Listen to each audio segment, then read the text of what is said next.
Epstein and Trump were close. Sorry, Donald, just a fact. And when Elon Musk tweets Trump's on the list, and a few days later, there is no list, it begs questions. So they dangled this in order to get votes, and they lied to people. And we're only 6 months in, and the vandalization that he's done, pushing the boundaries on the rule of law, this is darkness. Really? Because I hear this every election cycle. No, it's a dangerous game, and America is struggling, and I really worry about our democracy. But Trump is likely to lose power unless they can rig the game.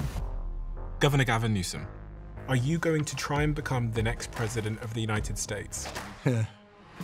Governor of California, Gavin Newsom. Gavin Newsom. Who is the real Gavin Newsom? I think most people see me as sort of a slick guy, grew up with a trust fund, but I didn't come from any wealth. Like my mom was a single mom. She was working 2-3 jobs. She ran out of her own bedroom, sacrificed everything for 2 kids. And I was going nowhere academically, but she never gave up on me. And as your sort of political career starts to accelerate, she was diagnosed with breast cancer. Yeah, and she was in so much pain, suffering, she's gonna do an assisted suicide. And I was holding her hand, and her last breath. But look, everything that finds the best of me, grit, hard work, is reflected in her. And that led to me sitting here with you as governor of California in politics. He's an incompetent governor. Look at the job he's doing. He's a stone-cold liar. There's always conflict between you and Trump. I think he enjoys sparring with me. I know he thrives on it, but I'd be lying if I didn't say it. Every time I have a conversation, it's unbelievably cordial. And he says, you need anything, call me. Including the night before he, quote unquote, federalized the National Guard, but then calls me Newscum. He wants to take me out. Do you think he's going to try and stay in power? So I don't think I'm exaggerating, but when people close to Donald Trump send the governor of California, hey, they're not being around. I see messages all the time in the comments section that some of you didn't realize you didn't subscribe. So if you could do me a favor and double check if you're a subscriber to this channel, that would be tremendously appreciated. It's the simple, it's the free thing that anybody that watches this show frequently can do to help us here, to keep everything going in this show in the trajectory it's on. So please do double check if you subscribed, and thank you so much, because in a strange way, you're part of our history and you're on this journey with us, and I appreciate you for that. So yeah, thank you. Governor Gavin Newsom, can you quite believe your life? You're running one of the most consequential states in America, arguably the most consequential state in America, but also I read that it's the 4th highest GDP in the world now. In the world. It's always in the headlines. There's always conflict between you and Trump. I just wanted to start with this question. Like, can you believe your life? If you talk to my 10-year-old self, this is impossible. I couldn't even dreamt it. I don't know if it was a dream or a nightmare at 10. I mean, I'm not sure this is what I wanted at 10. I'm not sure I wanted this at 20 or even 30. And I know you're going to continue to shoulder roll what I'm going to say, but many of the bookmakers, the odds, have you as being the next president of the United States in 2028. Yeah. I'm going to throw that. I know you're going to shoulder roll it and tell me California. Well, that's surreal. I mean, that's ridiculous. I mean, that's something that even in those higher moments, not low moments, where I may have had a little bit more confidence, a million years would never imagine that I would be at this moment. And yeah, that creates a lot of humility, of a lot of grace around that. I mean, the idea that you're even in the conversation, I know that sounds rote and cliched, little humble brag. Mm-hmm. The fact that I'm in the conversation is extraordinary. Is it a reality? I don't know. I mean, that's fate will determine. I totally understand that, but I want to just get clear on one thing, which is you would be honored to play the role as president of the United States if and when that opportunity called or presented itself. Yeah, I mean, I don't know about playing the role, but if the moment meets you and you meet the moment, if you can express with congruency the why, and you can do it without the pretense and you can do it with authenticity, and you truly believe that you add value against others that may be lined up, yeah. But I won't go through the motion. I don't need to be something to do something. Yeah. For me, you've got to. I got to feel it. It's got to be in my core, my soul. It's got to be a burning need and desire to be accountable and to reflect the moment and reflect the aspirations and the dreams of millions and millions of people, and to have enough confidence that you feel you can deliver in that respect. Do you think you could deliver in that respect? Increasingly. which is strange. I don't know that I could have said that a few years ago. I mean that. I feel like things for me have radically changed, and we can get into why. I mean, I've gone through, they're working on the 7th recall against me right now. I went through a recall process. I've been on the receiving end of a national effort to, try to do everything to undermine what I'm doing.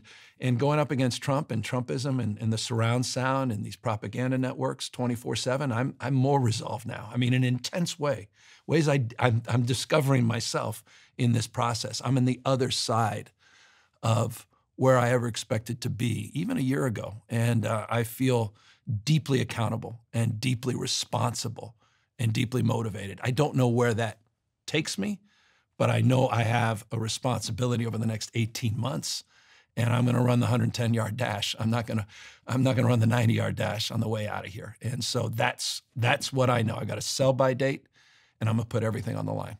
Let's get into it then in terms of your early context in your childhood, because I think you have to understand that to understand the person and the complexities of the person that I'm sat in front of today. So can you give me the specifics of your earliest context?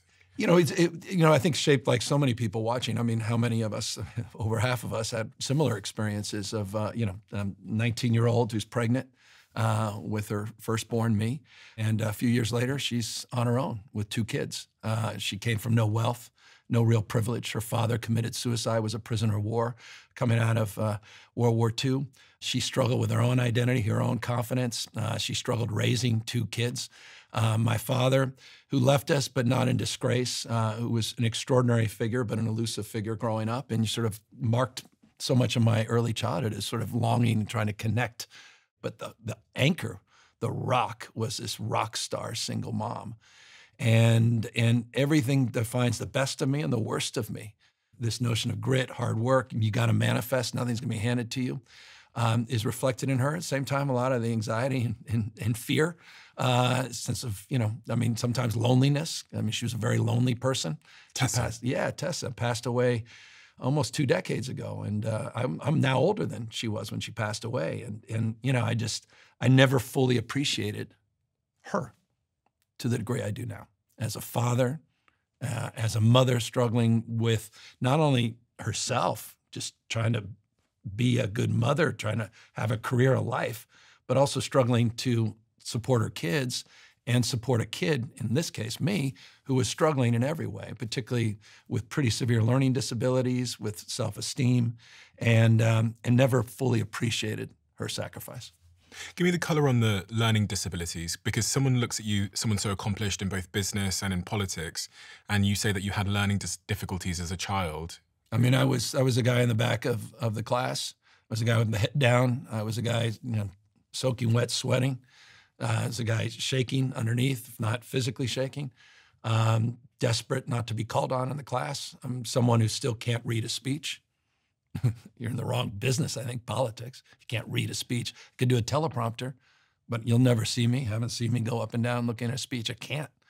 Still struggle to read. If I read, I have to underline everything. I have to organize everything through not only underlining, highlighting, and then I go back and reread what I underlined in order to understand it. Once I understand it, boy, I understand it. I mean, then it becomes, part of who I am, which is the other side of dyslexia. But I was a guy that was going nowhere academically. I was that kid, and I had a sister that was the exact opposite. I'm getting my 960 in American SAT. She was getting 1380. It was easy for her. Everything was easy for her. And so that contrast and that anxiety that came from that contrast and the struggle that my mom had of trying to sort of work with me, that marked so much of my memories and decades of my life. And at that early age, sub 10, what did you think of yourself? What was your self-perception, self-image? The thing that, I don't think I've shared is a thing that is most indelible in my life. When my mother struggling with me, and I'll never forget it. And I don't recall if I responded to her at the time, but it's marked half a century of my life. When she said, because I was giving up. I couldn't read this chapter, whatever it was. She said, it's okay to be average. And I think about that all the time, man. I mean, and I forgive her, I think, for that. I think, because she was struggling with me. But that's a hell of a thing to say to a kid. And I think she was just saying, it's okay. You don't have to be your sister. You're not your dad. You know, you'll never be that person. I loved her deeply, and I'm here because of her. But that shapes a lot of the early, that person that, you know, and it's shaped who I've become, because I've done everything in my power to overcompensate for the struggle and for that mindset where I could have easily believed that, and I could have easily become that. Mm-hmm. In terms of money in the home, what I sometimes think of when I think about my own childhood, money was almost this other person. You know, it's funny, we talk about attachment styles and we say some people have like this avoidant attachment style, this anxious attachment style, this secure attachment style. And I think of money in the same way. It's in homes, it's a person. Sometimes it's distant and never there. Sometimes it's causing the argument. What was money in your household? Like, what was the relationship that you'd formed with it? Well, I had interesting experience with money, because we didn't come from any wealth. But my father, his relationships were attached to extraordinary wealth, abundance of wealth. His closest friends in the world were some of the richest families in the world. And he, while he didn't have himself a tremendous amount of wealth, he led a very wealthy lifestyle. Meanwhile, my mom and I and my sister were there doing, you know, our Swanson's, you know, frozen food. We're doing our Kraft macaroni and cheese. We're doing our, you know, but money was always the source of the stress, because he didn't have much to give her. She didn't have much, period. So she was working 2-3 jobs. And when I say 2-3 jobs, when I say that, I mean literally 2-3 jobs. We had guests always living at the house. I didn't understand what guests living at the house mean. She moved out of her own bedroom to rent out the bedroom. If you wanted something, I had a paper route, worked for Jeff Hicks Construction. If you want a basketball hoop, you're gonna have to work for it. There was nothing handed, nothing given. And so she was grinding, she's working in part-time waitress. I got in the restaurant business. I was a busboy. And there's some moments that changed my life there that I'll never, ever, ever, ever, ever forget. And so money was a source of stress, but also some evil in the context of too much, and seeing the abundance with people I knew. With trust funds, with the relationship to money where they lost their motivation, they lost their purpose, their meaning, their mission. And so when I started getting a business, it was never about making money. It was about making a difference. It was about building something, a brand. It was about adding some value. And that pursuit, I think, created a mindset where the businesses actually really thrived, because it wasn't about the money. It was about something more important. It was bigger than that.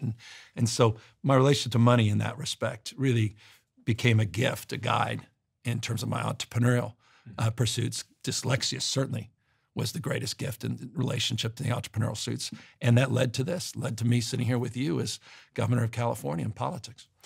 And when did you find out you had dyslexia? Because I read that your mother... She didn't tell me.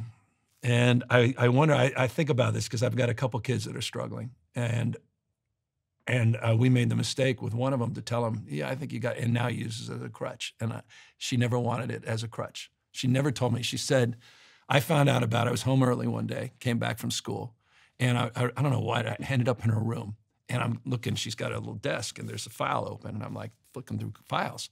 And then I saw the word dyslexia. I'm like, the hell is this? And I remember she got home. I said, Mom, what is this? And she goes, put that away. I'm like, what is it? She goes, no, and we had this conversation. She said, I didn't really want to talk to you about it. You've been struggling with it. I said, I know, I can't read. I'm stupid, Mom. And I said, no, you're not stupid. We're working through all that. And she just didn't want to create the stigma. She didn't want me to use this as a crutch, as an excuse. I think, and I'm angry back to the sort of, dialect in my own brain about good, bad. I appreciated that because it was an excuse, not a victim. Decisions, not conditions, determine our fate and future. This notion that we can shape things, that I wasn't stigmatized in that respect, so I can make excuses around it. I had to work around it. I had to work through it. And I think that was the path she chose, and I'm in many ways grateful that she did. Were you bullied by other children? Yeah, we had Baltimore Street. I told the president this too. Speaking of Trump, we were talking a few weeks ago, and he goes, hey, this Newscum thing, because he calls me Newscum, Gavin Newscum. He goes, pretty original, right? I said, it's not, Mr. President, it's not particularly original.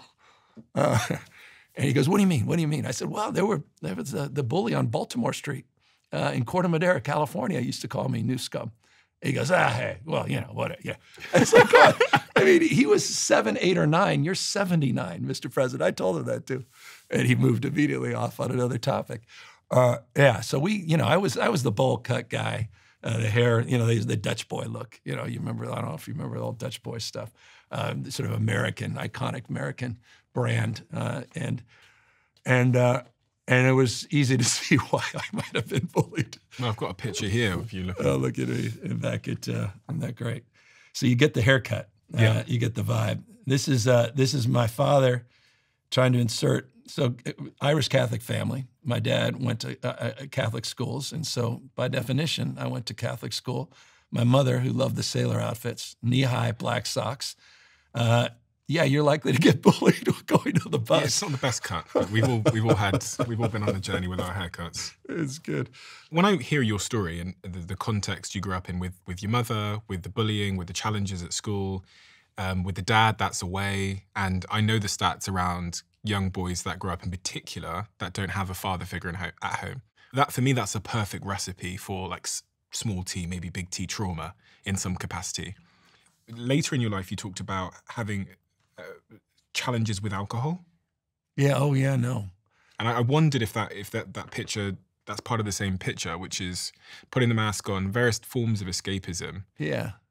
No, 100%. Well, look, medication. I mean, my grandfather that took his life was an alcoholic, and my mother struggled a little bit, and it was more self-medicating. For me, I started discovering that as well. Of course, look, I got in the wine business. Yeah. So I'm immediately attracted to the business side of it. Opened a wine store right out of college, opened a number of restaurants, had 7 or 8 restaurants, have 4 wineries as I speak today. So wine became ubiquitous in my life. It's also my connection back to my dad, which is a whole nother journey. And you started that business in 1992, which was the year I was born.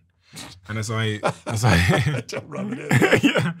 And as I sit here 32 years later, the business still exists. You've placed it into a trust. It still exists. And it grew there were 22 or 4 businesses at peak, about 1,000 employees at peak. Came from that one business. I was the only full-time employee for almost 2 years. Yeah, I mean, I'll tell you, just the greatest training for politics and life, just opening your own business, small business. And those were some special days. And went from that to a restaurant up the block. A few years later, a hotel, a winery, now 4 wineries. We had 5 or 6 hotels and 9 restaurants at peak, and businesses are still around. I was reading that you had this sort of scheme where you gave employees $500 for a magical moment award. Well, it was a failure award. A failure award. And then it became, my sister took over because I got into politics, and she said, I don't like this failure framework. I said, well, it's the best. I love failure. I'm good at it. Dyslexics are the best at it.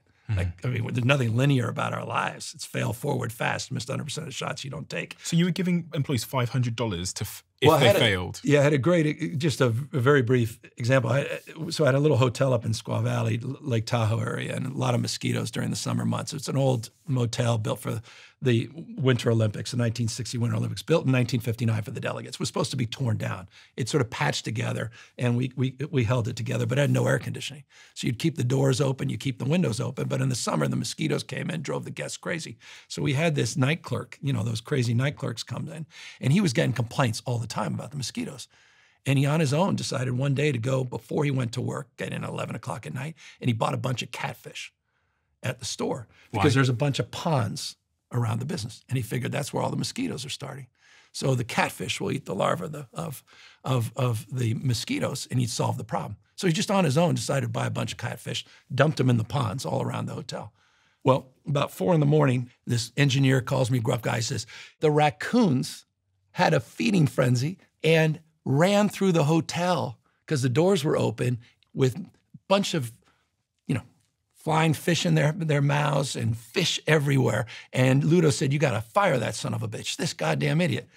And I started laughing, went up there the next morning, met with him, and I said, this is a magical thing. You tried to solve a goddamn problem. And we created the failure award. And I gave the biggest screw up every single month a bonus. And at the end of the year, we'd put them all together. January screw up, February screw up, and we'd have the failure of the year award. And did that for years until my sister said, we'll call it the Magical Moment Award. But it was about initiative, taking responsibility, taking ownership, trying new things, seeing what works, iteration, entrepreneurial mindset. It's not linear. It's thinking creatively, outside the box. It's what a dyslexic by definition has to do. And that's what I thought a successful business needed to do. And it literally empowered, our employees loved it because they felt seen and heard. And safe, I guess. And safe.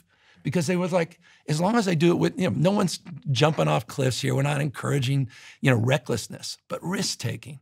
And it literally allowed the business not just to survive, but to start to thrive in ways I could never have imagined. I think that's really important. It's just such an important lesson to so many business owners, especially in these changing times where everything's moving so quickly in AI and technology, that most people are incentivized just business as usual.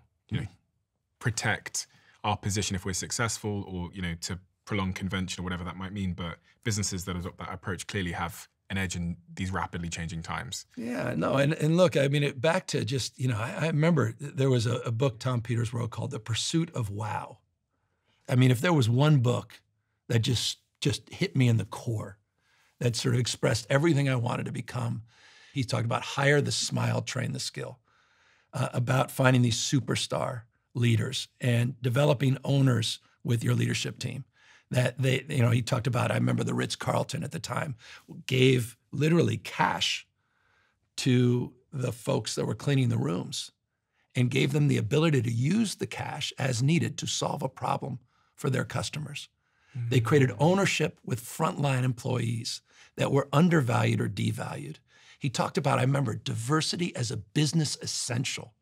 With all the anti-woke, anti-DEI stuff we're dealing with in the United States of America, I mean, from a business perspective, there's a business imperative to advance diversity. But it was Peters decades ago that really created that mindset for me in the business, diversity broadly defined in every way, shape, or form. And so the business became this sort of the pursuit of wow, of awe, of surprise, of iteration, of daring, energy. So the core ideology just kept growing in that space. Restaurants, hotels, wineries, and audacious, adventurous people that wanted to sort of build a brand, build something that was special. It wasn't about money. It was about pursuit of meaning and purpose, moments.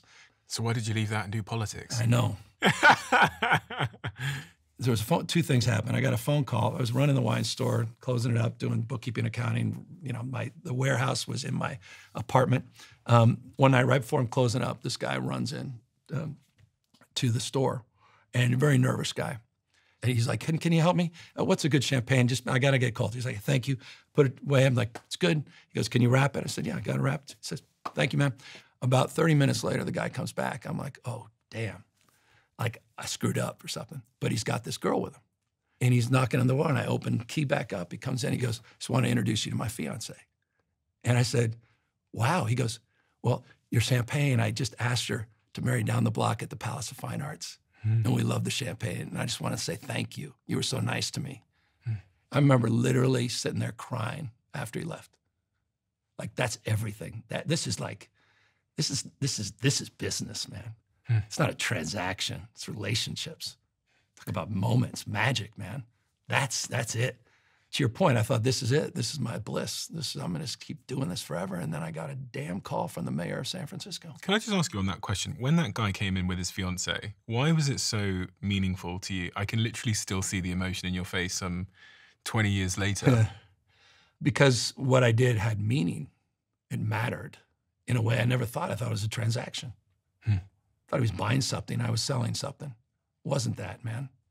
It was marking a really important moment in his life. Business changed after that. It wasn't business. It was a different proposition. And then you get a phone call. And I get a phone call and screwed everything up. Willie Brown says, hey, you just opened this store and, I've been reading, you were complaining, getting those permits. It was taking too long. And who's Willie Brown? Willie Brown, the mayor of San Francisco, former Speaker of the California Assembly, one of the most dynamic, one of the most extraordinary politicians in California history, I would argue American history, and I don't say that lightly. Some of the world's great leaders will identify as Willie Brown as one of the most transformative political leaders. And so there's a couple articles in the paper about me bitching about permits and parking or something. And he calls me, he goes, Newsom, it's Willie Brown. I'm like, oh, Mr. Mayor. He goes, hey, come on down next Wednesday. I'm going to put you on the film commission. I'm like, this is amazing. I'm going to be on the film commission. I'm 20-something years old, got a wine store, about to open a restaurant I was working on, and now he's put me on the film commission. I go down to City Hall that next Wednesday. It's a group of 20 or 30 people. He's swearing a bunch of people into commissions, and he says, and Gavin Newsom, opened a wine store down the block, blah, blah, blah, goes the new chair of the Parking and Traffic Commission. I'm like, I thought I was going on the film commission. Literally didn't tell me or anyone. I didn't even know what chair meant. And all of a sudden, 26, 7 years old, I'm now the president of San Francisco's Parking and Traffic Commission. He just randomly put me in that position. Inspiration, desperation. I don't know what the hell I was doing. And that was how my political career began. Literally that phone call, that appointment, not to film, but parking and traffic. And that marked a pretty significant moment in hindsight in my life. And that was a pivotal moment in your trajectory, because you were on course to continue being an entrepreneur probably for the rest of your life. Yeah, by the it looks could of have been this. somebody. Jesus. So give me the whistle stop between that moment when he places you in this role to here. I know whistle stop is a tough word to use to describe that journey, but what is the whistle stop? Well, I put my head down. I learned everything I could, back to sort of the humility of not knowing what you don't know and recognizing, success leaves clues and you can learn from everybody. And I started listening, learning from people, absorbing. And I applied myself as parking and traffic commissioner, so much so 9 months later, there was a vacancy on our board of supervisors, our city council. And Willie Brown goes, you know what? You've been doing a pretty decent job here, man. I'm gonna give you a shot. So I was a relatively young guy. Now as the entrepreneur business person on our city council / board of supervisors. And I just hit the ground running. I by that time opened a few extra businesses. It was a part-time job, but I started to apply myself a little bit more full-time. Had to put together a management group to start managing the business and started applying myself more as a supervisor. Spent almost 7, 8 years doing that. And I was a relatively young guy, 33, 4. And Willie Brown was termed out as mayor, and there was an open with the mayor's seat. And I think at 33, I announced, why the hell not? Give it a shot. Miss 100% of shots you don't take. And it was, I think, polling 3rd or 4th, and decided to go for it and ran for mayor of San Francisco. You became mayor of San Francisco. You had a big impact while you were mayor of San Francisco. One of the things people remember you a lot for is your attitude towards same-sex couples and the Defense of Marriage Act, where you took a quite controversial stance at the time by enabling, I believe it was same-sex couples in the state to get their marriage licenses. Well, it was 2004, and my party, the Democratic Party, was not, people were not enthusiastic, weren't even promoting. In fact, they were almost universally opposed to same-sex marriage. And I had an experience in Washington, D.C. Nancy Pelosi, the Speaker of the House, invited me as a new mayor to listen to George Bush give his final State of the Union speech.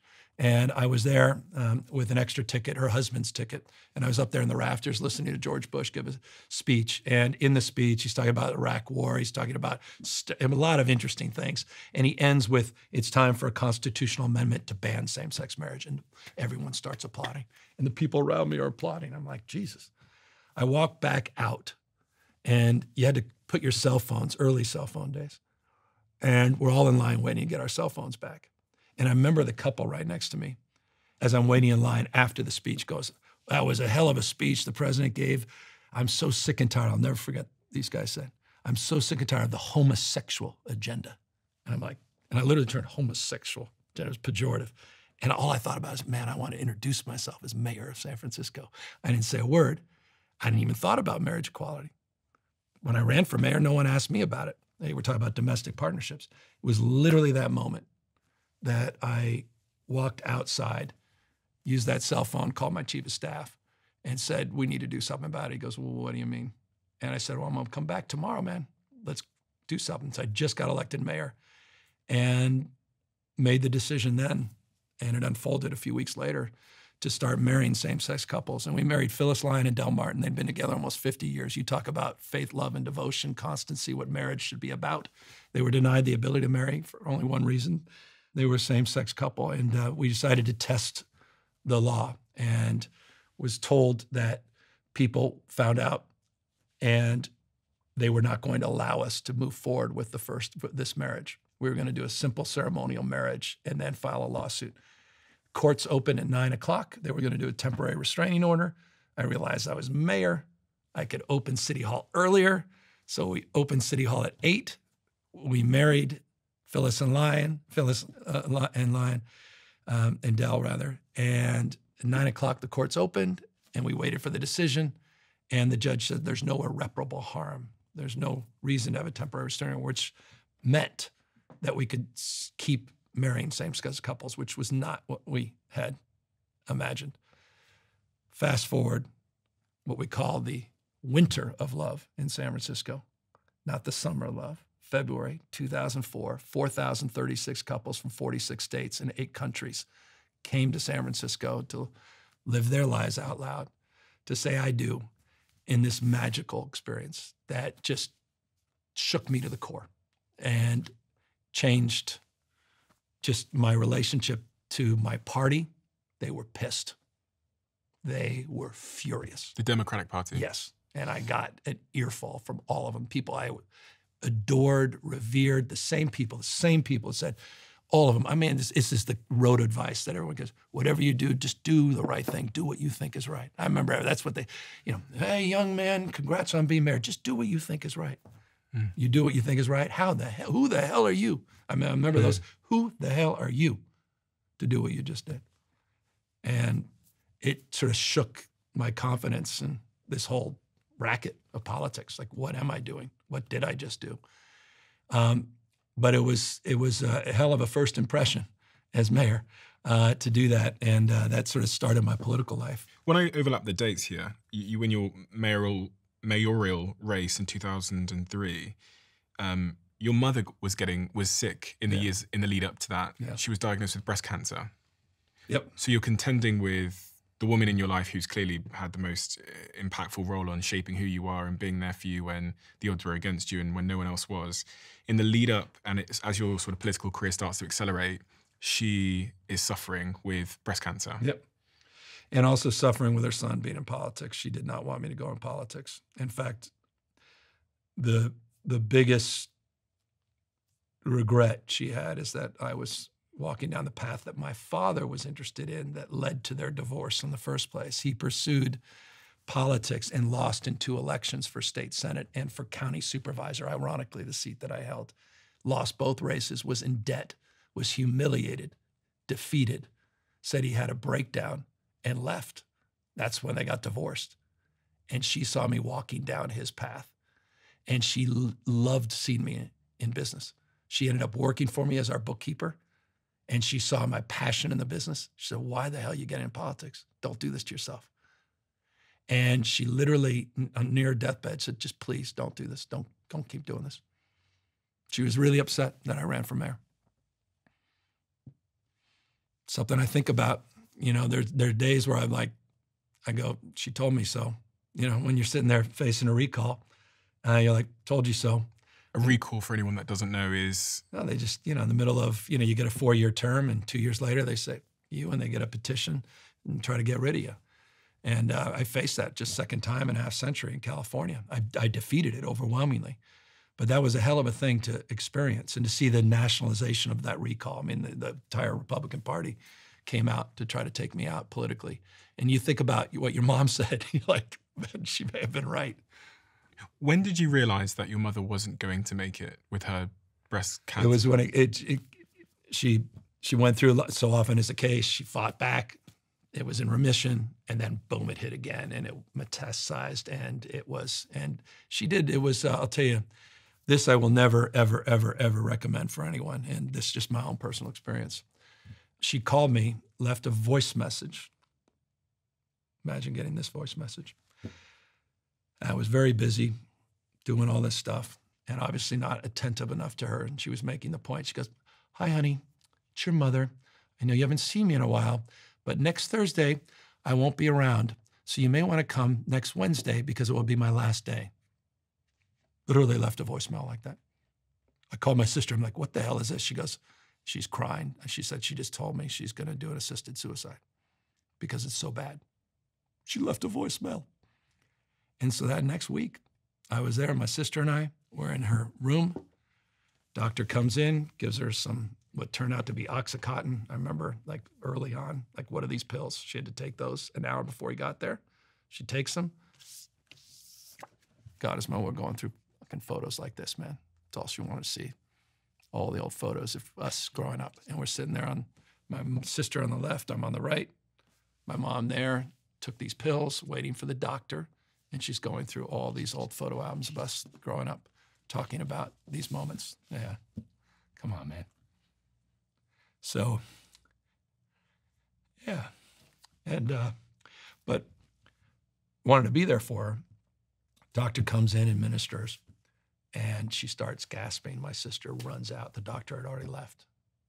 And I was like, she's gasping for air. And I'm just sitting there and holding her hand, and her last breath. And I just sat there. And my sister, no one walked in. I felt like for a day, it felt like hours, but it was just probably 10 minutes before someone finally came in. Just sitting there with my mother who passed away, and not realizing that moment, what it represented, what it ultimately meant. I regret that was hard. Being there for assisted suicide. By the way, I was proud we changed the law in California. That was probably done illegally. I don't even want to know. And if you want to come after me, come after me. She needed to do it. She was in so much pain, suffering. Now it's legal to do that, but it wasn't at the time when she did it. So that was a moment. And, that was, just became mayor. It was back to just making stupid mistakes, man. You're a brand new mayor. You're overwhelmed. You're trying to figure yourself out. You lose your mom. No excuse. Was in a marriage that was going south. It was. What did she say to you when I had no idea that you sat there as she was administered the drugs that took her life. Yeah. What were those conversations? What do you say to someone in such a situation where it's the last conversations you're having? It was, you say the perfunctory things, just know how much you meant to me, how much I love you, everything. And she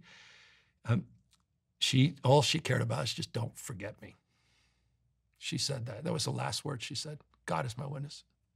Don't forget me. Fuck. And one of the things I'm most proud of, my sister, we started through our PlumpJack, we started a foundation. So every year we raise money to cancer research in my mom's name. And we've never forgotten her. But she was someone that could have easily been forgotten, man. She's just, sacrificed everything for 2 kids. She left us her character experience, no money, nothing. I mean, she struggled her own life and just gave it all to us. And so, and we all have people in our lives like that. What a gift. And, I was blessed. Were there any words unsaid? Sometimes once people have moved on and you mature as an adult and a man, you see things differently and you... I mentioned earlier being perhaps way too candid, I imagine. After this is over, my folks go, what the hell were you? Who cares? Life's too short. But when I said, when she talked about being average, I didn't confront her on that. That was for me, perhaps more than her. It wasn't about me, this moment. It was about just, it was so important for her to walk through all these memories. And again, that's what it's about, man. It's memories, moments. It's about nothing else. When you win the race to become governor of San Francisco, do you think about her? Do you wish she could have seen? Yeah. I wish she could see my 4 kids. Yeah. Yeah. Come on. Yeah. I got sworn in as governor of California. And my wife's there, and we got a 3-year-old. He's got his pacifier, and he's got his blanket. And he, in the middle of my speech, runs up. I'm giving the speech, stressed out again. I don't read speeches, so it was I had to read. So I'm like, I can't look because I'm going to lose my sight on the teleprompter. And my son runs up. My wife was nervous to run up on stage because it was like, this is a big damn deal. And he comes right up, grabs me, and everyone kind of like is moving around the audience. I'm like, what do I do? And I like just instinctually lifted him. And he put his head right on the side and started to fall asleep. And I read the speech with my son. No one remembers a damn word I said. I don't remember a word. Everyone remembers what it felt like. And all I thought about at that moment, if my mom was around to see that, it wasn't the governor. It was the parent. And yeah, sorry, man. It's unbecoming. Forgive me, but that I wish she was around for them. Why?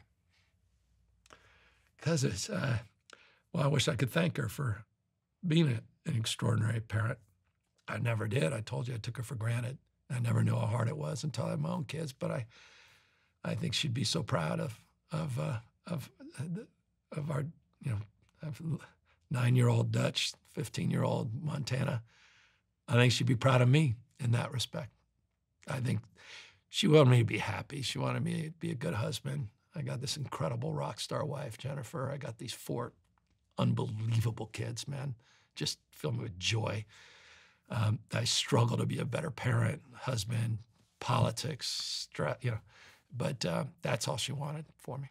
When you're in the public eye, as I guess I kind of am now because people watch me a lot. Big time, man.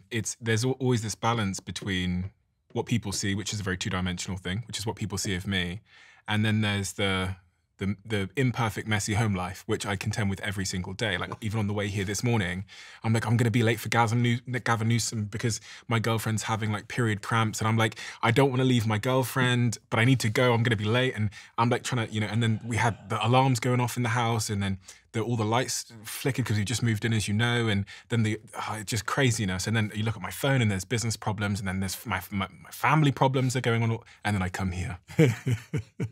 And I interview you. I'm sorry. I feel like I got in your way. No. But obviously it's a tremendous honor, as you know. But I say that because there is a behind the scenes. Yeah. And the behind the scenes is not as perfect as the exterior. No, man. You're alluding to the season of your life being filled with imperfection. Yeah. Tell me about the human imperfection that was taking place behind the scenes as you were excelling professionally. I think there was a magazine, The Economist, did a headline, said, "Young man in a hurry. He wants to be governor, seriously." And it wasn't question mark. It was more, there we are. It was more like he's serious. He actually thinks he could be governor. It was kind of a snarky headline in a piece. But the headline struck me, young man in a hurry. That's who I was the entrepreneur. I'm sure just trying to, you know, just trying to make things happen, trying new things, seeing what works, having a little bit more success than failure. You know, learning from mistakes, moving on, you know, move pretty quickly, relatively young age. I mean, I think, one of the youngest mayors in San Francisco history, you know, in my 30s. And you know, losing my mom, a relationship, my first wife, it ended extraordinarily well. She's, you know, I have nothing negative to say, et cetera, but it ended. And that was embarrassing. You know, it's in the public. Everything's I'm growing up in the public. I'm growing up with this just bright lights. How did you fuck up? Yeah, I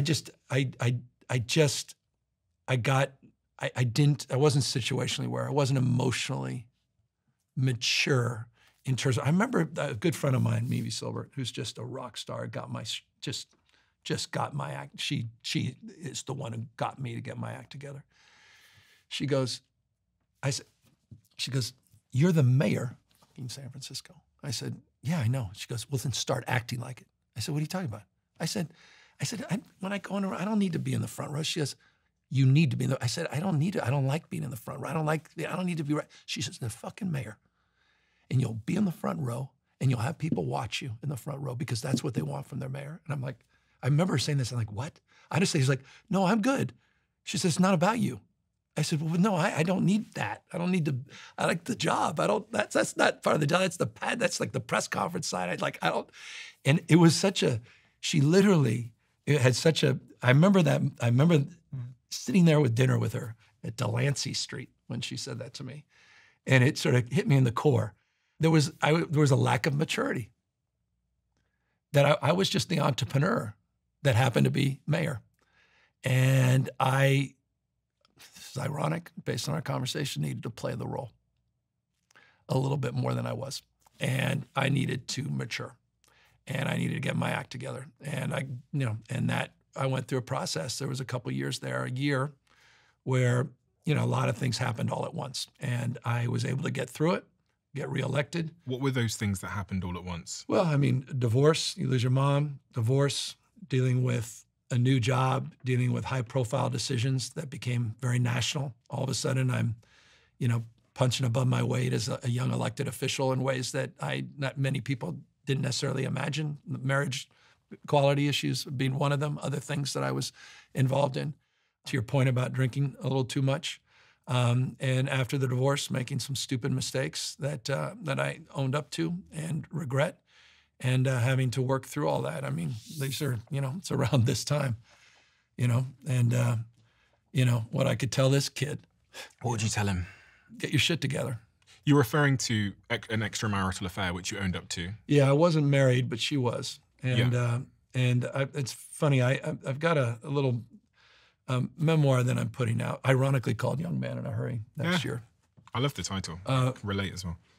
That I'm very, I reflect on that and dive deeper in a very self-critical way, and I hope very honest way, and I hope people can appreciate that.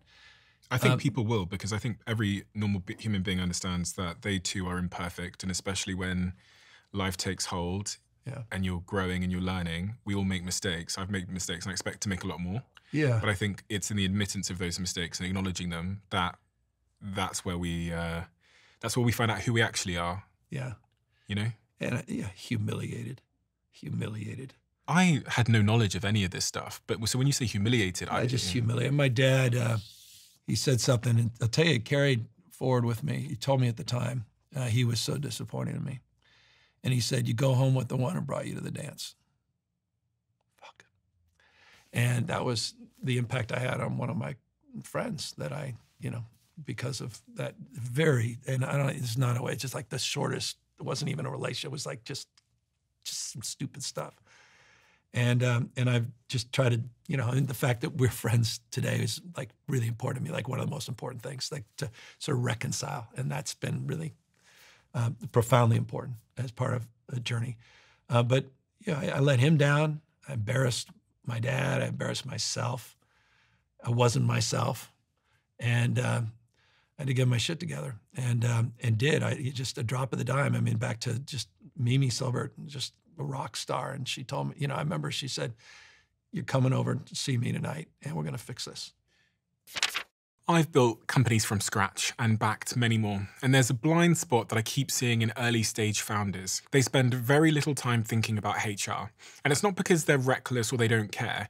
It's because they're obsessed with building their companies. And I can't fault them for that. At that stage, you're thinking about the product, how to attract new customers, how to grow your team, really how to survive. And HR slips down the list because it doesn't feel urgent. But sooner or later, it is. And when things get messy, tools like our sponsor today, JustWorks, go from being a nice to have to being a necessity. Something goes sideways and you find yourself having conversations you did not see coming. This is when you learn that HR really is the infrastructure of your company, and without it, things wobble. And JustWorks stops you learning this the hard way. It takes care of the stuff that would otherwise drain your energy and your time, automating payroll, health insurance benefits, and it gives your team human support at any hour. It grows with your small business from startup through to growth, even when you start hiring team members abroad. So if you want HR support that's there through the exciting times and the challenging times, head to justworks.com now. That's justworks.com.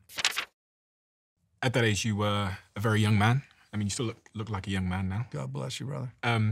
But young men are in particular, have a particular set of struggles in the modern world. And you've used certain words that sort of parlay into that. You've used the words purpose and meaning. And if we look at some of the stats around how young men are doing in the country, it's not great. And even young boys are doing terribly across the world for a variety of reasons. And when we think about the political climate and what's happened in this last election cycle and how young men are voting increasingly for a certain set of ideas, what do you think is going on with young men? And what is the solution or answer that will lead them to a better outcome? I'm really proud of my wife, who's been a real leader. She's done a half dozen documentaries. She did one that was particularly well received called misrepresentation, about the mis and disinformation around women and girls. She followed up 2 years later in 2015 with a documentary called The Mask You Live In, about masculinity. In 2015, she was highlighting all the things, the trend lines a decade ago that are headlines today as it relates to the crisis of boys and men. And she was noting the suicide rate. She was talking about, deaths of despair. She was talking about educational attainment. She was talking about all these issues that were at a next level crisis. And it was so ahead of her time in so many respects. And she's come back to me on that over and over again, particularly with our two boys and their maturation versus my two girls, in the relationship we have to our deeper understanding of how men and girls and women and boys are different. And so this is code red in this country, around the world increasingly. And if it was happening to any minority group, particularly in my party, the Democratic Party, we'd be all over it. Instead, we've been timid about it because men have this sort of hierarchical benefits in society go back hundreds and hundreds of years. Oh, men are really struggling, really? Men still dominate in all these key positions of power and influence. But when you see all what's happening underneath, it is a crisis. And as a consequence, the Republican Party, Donald Trump in particular, and I think some respects what's happening in this sort of manosphere, and I don't mean that pejoratively, but there's been not an exploitation, at least there's a recognition and a relationship to it that has attracted a lot of young men that are seeking meaning, purpose, and mission. And as a consequence, it's also been weaponized, particularly by one party, in a way that I don't think is ultimately beneficial or positive. Our party needs to own up to that, and we need to address these realities. Richard Reeves is doing amazing work on it. Scott Galloway is doing amazing work on it. So many folks in this space, Katz been doing it a decade ago talking about it. But Democratic Party, my party, needs to own up in this space. And just so I'm not, accused of preaching and not practicing, I've worked for the last 6 months on an executive order that we're about to release in this space that goes to issues around education. It can't be what you can't see. And a lot of these kindergarten, elementary teachers, most of them are women. It's so about recruiting more men to become teachers, focusing on caregiving, focusing more broadly on very intentional interventions to begin to address this crisis. The Democratic Party, I think it's fair to say, most certainly played their hand wrong in this regard. And the word played is obviously, again, comes loaded, but very much, I think people could fairly say, to some degree, turned against or misunderstood men, is probably a better way of saying it. Misunderstood the plight of men and boys. And the Republican Party, I think, the message that they offered, although there's shades of, behavior or narrative that is not productive, at least spoke directly to men. 100%. We didn't. What do you think the Democratic Party got wrong as it relates to appealing to young men? What's the narrative that the Democratic Party projected but shouldn't have? I think there was just deep lack of empathy, care, any compassion to what was going on.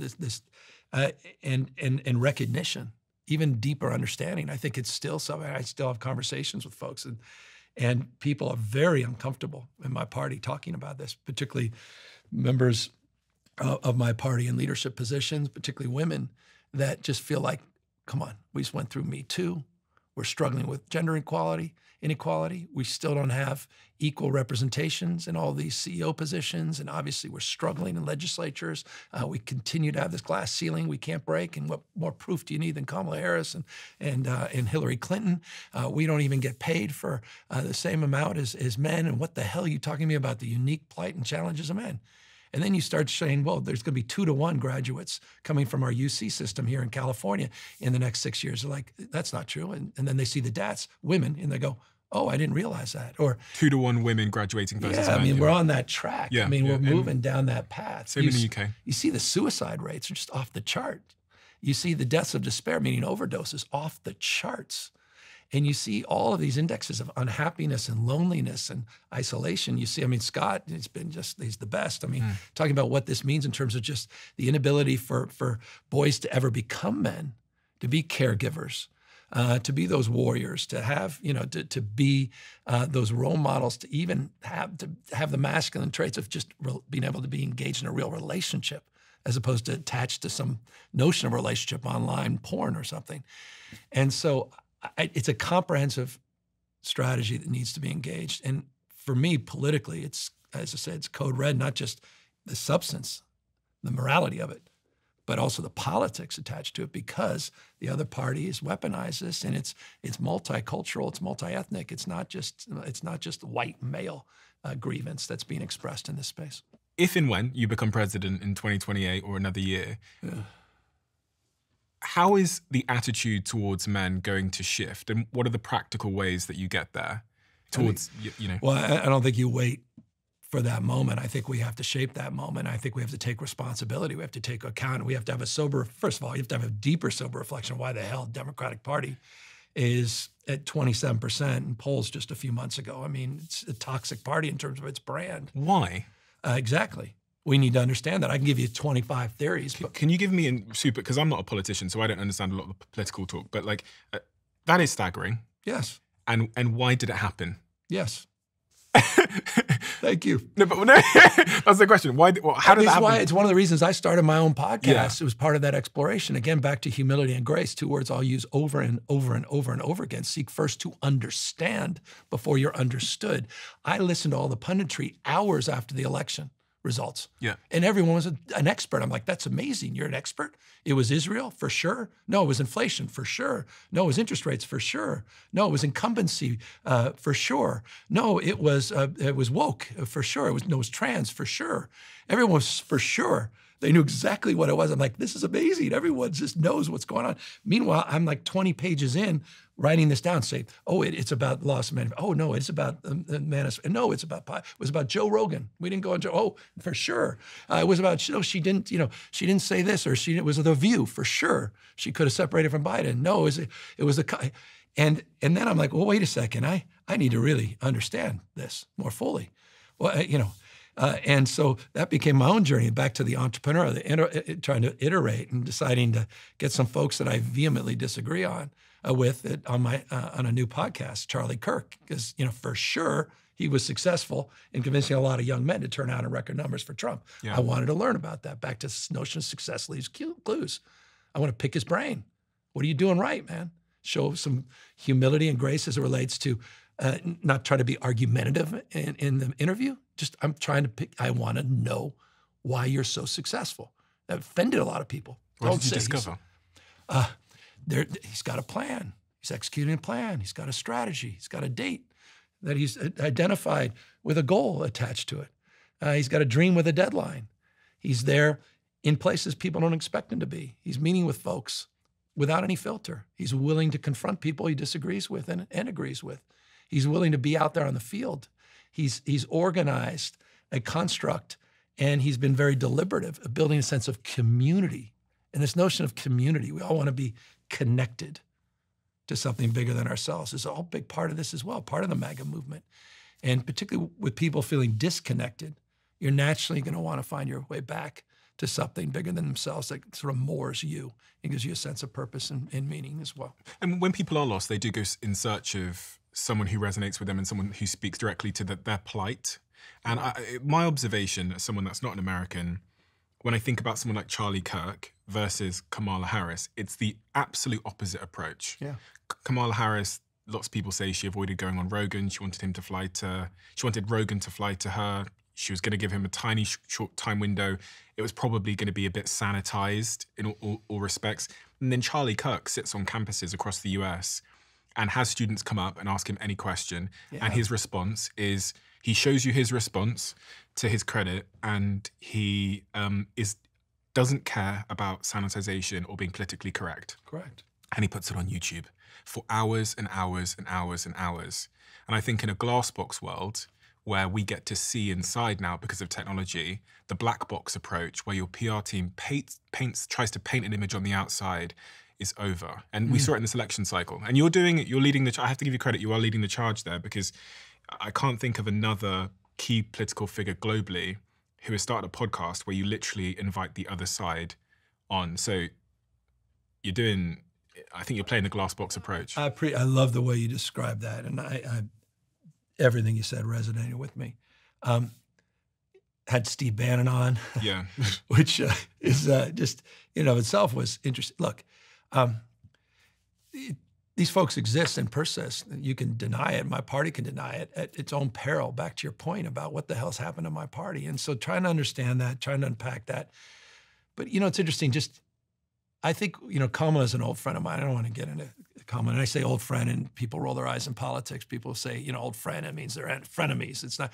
But we go back before we were both in politics. We both share that Willie Brown, the former mayor, in common in terms of a relationship that we both had, and as a consequence of the relationship we had with him, we were able to get to know one another as sort of this cohort. And I think a lot about what we've just gone through. I'd love to see Kamala on your show.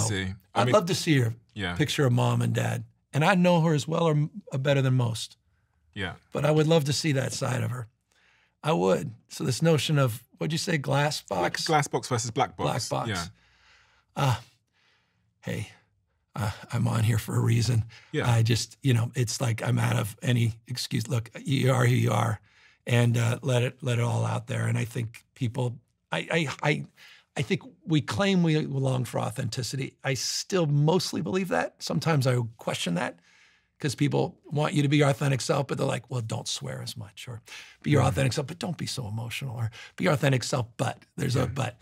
But I think at the end of the day, I think we've crossed that. I think we're on the other side. People just want more of you, whoever the hell you regardless are. Regardless of what it is.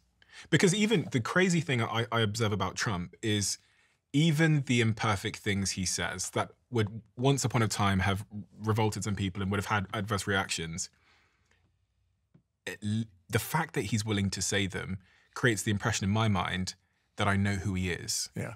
And you don't have to like someone, but if you trust that you know who they are, then you feel, I think, safer in predicting what they'll do. Totally. Now, if I don't see Kamala sat on Joe Rogan or someone like this, getting to know her unfiltered, your team didn't tell me this, your team didn't give me any parameters. They didn't say, you can't ask him about this, don't talk about this. There was no parameters. Yeah.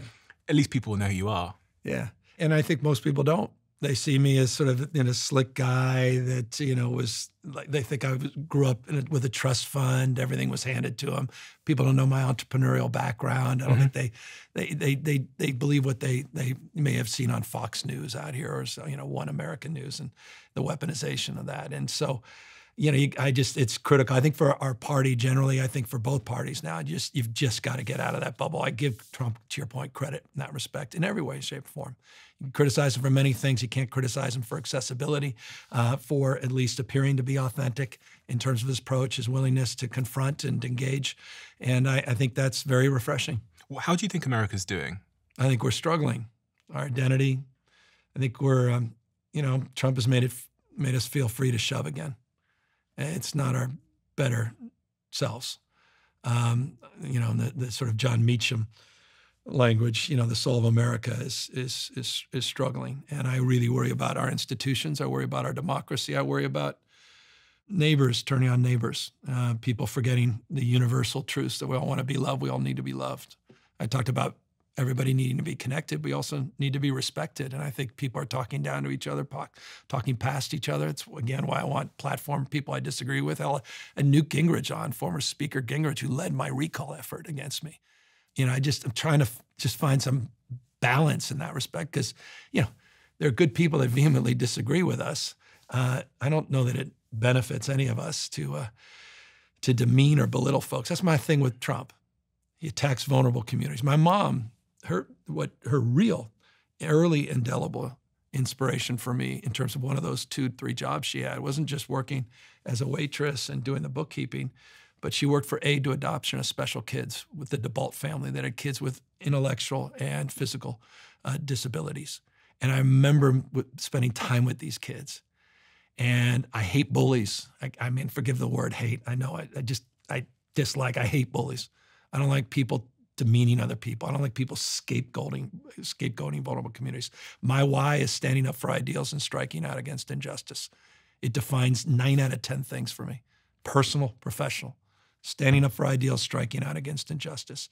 And it's just, to me, unjust to see people demeaned and belittled, and to see vulnerable communities used as pawns, to talk about, alligator whatever in Florida, and talk about immigrants and demeaning in ways, and they have to zig and zag if they want to avoid getting killed by an alligator or something, or mocking people with disabilities. That's where I stand firm. And right now, my biggest fear, you asked about where our country is, I feel like Trump has opened that Overton window in a way that I'm very concerned about our ability to get back to find our better humanity. Who does Trump care about? Himself, period, full stop. It's not complicated. He doesn't care if he's the heel or the hero as long as he's the star. And that's just anyone that's spent time with him. I've spent time with as much or more than any Democrat, certainly any Democratic governor in the country, period, full stop. I did it through COVID, his first term, and certainly even in the second term. And what surprised you? Nothing. That surprised me now is that he's a very different guy than he was in the first term. There's no limits now. There's a megalomania there. Megalomania. He feels no limits now, and you feel that in every way. He can say and do whatever the hell he wants, and there's no oversight, there's no advise and consent, there's no co-equal branch of government. Speaker of our House of Representatives completely abdicated that. The question is, do the courts hold up, or we the people? And I'll tell you that, and we're celebrating our 250th anniversary of the Founding Fathers, the best of the Roman Republic, Greek democracy, and this notion of system of checks and balances, popular sovereignty, and I think it's on life support now, and I don't say that lightly. I say that very thoughtfully, and I say that as a guy that's watched the President of the United States not send military in his first term or his first 6 months anywhere in the world except to an American city, where he has 5,000 military in the streets of Los Angeles, a war within. So I say this very soberly and mindful of the moment we are in American history. Do you think he wants to see you fail? I think he wants to take me out and down at the same time. I think he enjoys the sparring with me. I think he thrives on it. I know he does. Because he calls you Gavin Newscum. Yes. But then meets with you privately. Yeah. And what are those meetings like? Unbelievably cordial. It drives people crazy when I say this, but I'd be lying if I didn't say it. Every time I have a conversation, including the night before he, quote unquote, federalized the National Guard, we had an unbelievably good conversation. And we were going back and forth. He said, use this cell phone. Keep calling me on this cell phone directly. You need anything, call me. You need anything, call me, which is an amazing final statement as I hung up, only to read 8 hours later that at Newscum, I read him the Riot Act, which he never did, completely 100% made it up, and then federalizes the Guard. It's a game. It's a show. It's a dangerous game. And it's a very exhausting show. And it's becoming derivative and more dangerous. Isn't this just how politics goes in America? No, it shouldn't. Look, I used to have my beef with George W. Bush, George H.W. Bush. We'd have our beefs on the other side. Republicans, certainly with Clinton or Obama or even Biden. Longed for those days. University, I go in the office of Ronald Reagan's old office, Governor Ronald Reagan. That's my old office as governor of California. I mean, his last speech in the Oval Office, his last speech was about the life force of new Americans, Lady Liberty's torch, our better angels. I mean, what happened to that Republican Party? This is different. This is darkness. Really? Darkness. Because I hear this every election cycle. No, this is dark. We're only 6 months in. Mm-hmm. The vandalization that he's done to this democracy and institutions. I mean, eliminating oversight. I'm not just talking about a co-equal branch of government. What does that mean for the average person that doesn't know anything about politics? It means he's eliminated the inspector general's auditing capacity. He's going after political opponents, removing them from key positions of power and influence and putting in acolytes, putting out people that just do his bidding. He's pushing the boundaries on the rule of law. He's threatening to recall, not just people he disagrees with. He wanted my arrest. Remember, the President of the United States said Newsom should be arrested. They said, on what grounds? He got elected. Said he doesn't like the fact that his political enemy got elected. It means he doesn't say that lightly. And once a mind is stretched, it never goes back to its original form. So every time he does this, he's sort of testing these boundaries. And this is what makes me more concerned. I'll give you a proof point. God is my witness. We're sitting here. When we do this today on this podcast, I just read this morning that Donald Trump was on the phone with the Texas legislature, and they're going through a redistricting thing to basically get 5 more seats for the midterms because they're likely to lose the midterms, and Trump is likely to lose power unless they can change the districts and rig the game so he stays in power. Do you think he's going to try and stay in power? When people beyond his time? close to Donald Trump, send the governor of California a hat that says Trump 2028, they're not fucking around. They sent you a hat saying Trump 2028? 2028. They're not screwing around. I sat in the Oval Office for 90 minutes with Donald Trump, first Democratic governor to do that. And he looked around and said, hey, see who's behind you? I said, I looked around the pictures. I'm like FDR. And I literally turned. I'm like, oh, seriously? He goes, yeah. He goes, what do you think? 3 terms, 4 terms? I said, oh, come on. And then he starts laughing because he's just lighting. He's having fun. But again, he's throwing things out.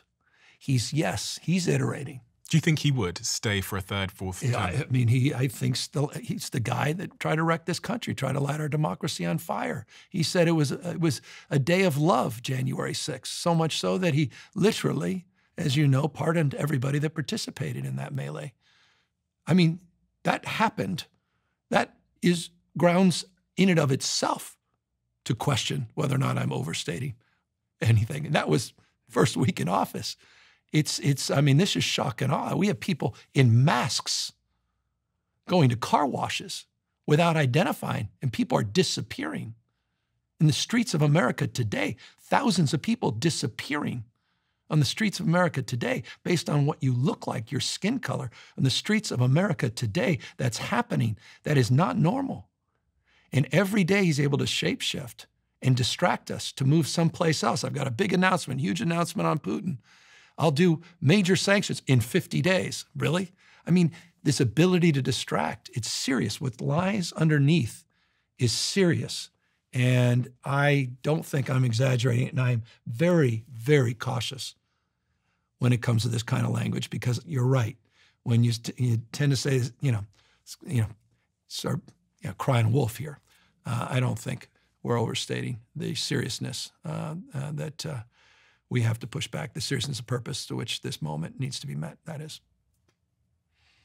Really? This is not just another, president comes in, they do a bunch of changes, a bunch of executive orders, and then they leave in 3.5 years. He tried to stay into office. He called the elections chief in Georgia and asked, I just need a few thousand votes. He wasn't fucking around. He was not joking about that. He was dead serious about that. And had they found that, he would have rigged his own election. You serious? What more evidence do you need? He's quite literally, they're so concerned about taking over the House now, Democrats, we're on path to do it. They have to rig the game. And you think if they don't take back the House of Representatives, they won't move from some form of voter suppression, the likes of which we've never seen in this country?